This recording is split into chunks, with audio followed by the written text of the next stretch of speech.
Անվաճառ թույլ տա կառիթ օգտագործելով էլի որտեվ երեկվանից բարձրացում են հարցը հենց սպառողներին առնչվող ինչ է գազի գինը թանկացել, գազի գնի թանկացման կապակցությամբ առողջության նայում հեղուկ գազի գնի մասին է խոսքը։ Հեղուկ, որ գազի բաներում վաճառվում է, եւ այսօր մի որոշակի թերթեր դրան անդրադարձել են, սա ինքը սովորական process է, որը ամեն տարվա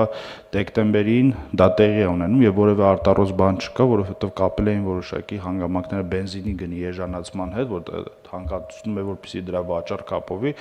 ինքը ընդհանրապես ճանապարհային Հասկացա, այդ ինչ տրամաբանությունն է, բենզինի գինը երեկվանից, այո, այդպես մեծ աղմուկ է բարձրացնում, որ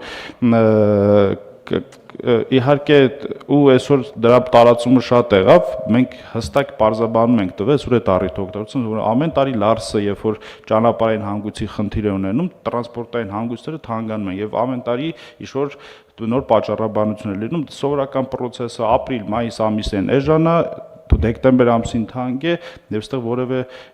ինչ-որ լուրջ խնդրեմ գոյություն չունի եւ դեֆիցիտ եւս գոյություն չունի։ Դե այն ինչ որ նկարագրեցիք արդեն լուրջ խնդրեմ է, հարցը այդ չի, բայց դա խնդիր է, որ այդ թվում պետք է լուծվի տարածաշրջանային մեր հենց իմ նիստի սկզբում իմ ասած հարցի լուծման համատեքստում պետք է այդ հարցը լուծվի։ Եվ որպեսզի էլի մենք Հայաստանի Հանրապետությունը մատակարարումների տարբեր ուղիներ եւ տարբեր աղբյուրներ ունեն, այստեղ է հարցը, այսինքն պետք չի այդտեղ շատ բան փնտրել։ Եվ մենք պետքա գնանք այդ ճանապարհով եւ գնում ենք այդ ճանապարհով։ Եվ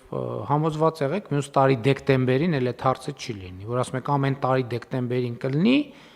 մյուս տարի չէ, այս տարի դեկտեմբերին էլ չի լինի այդ հարցը, վստահ եղեք։ Համեցեք։ Շնորհակալություն, պարոն վարչապետ, ես շարունակեմ նախ մոտարկումների մասով, այո, մենք նախորդիվ 4 ուրեմն հրահանգ մոտարկեցինք, հիմա եւս 4 եւ վերջին փուլով մնացածն էլ եթե կմոտարկենք ու կստացվի, որ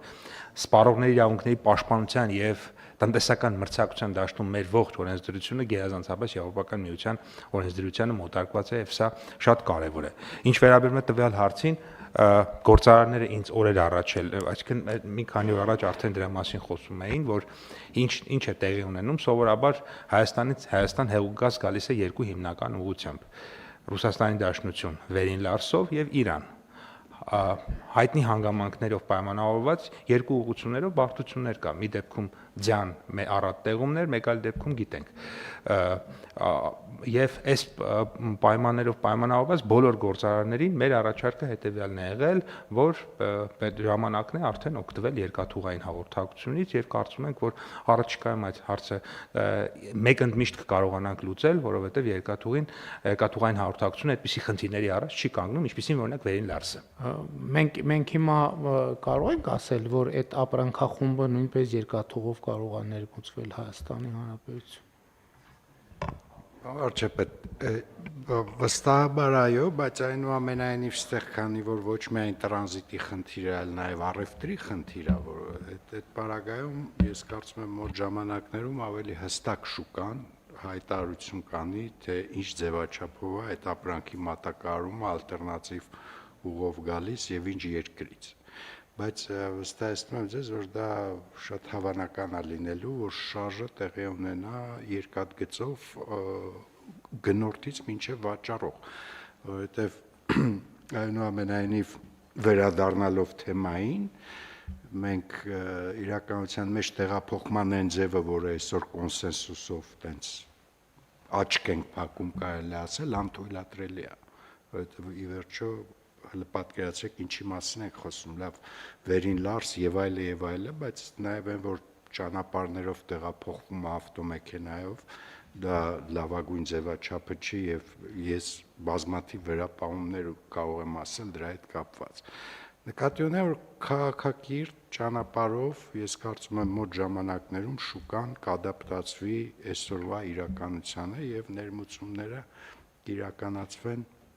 շատ ավելի սիստեմատիկ ու ճիշտ տրանսպորտային ուղով։ Ամեն դեպս կրկին թույլ տվեք վստահություն հայտնել, որ Էն որ ասում եք, որ ամեն տարի դեկտեմբերին, 2026 թվականի դեկտեմբերին այդ ձեր նշած երևույթը այլևս չի լինելու։ Ես դրանում վստահ եմ։ Հարցը դրվում է քվեարկության, ովքեր են դեմ որոշման ընդունմանը, դեմ չկա, որոշումն ընդունված։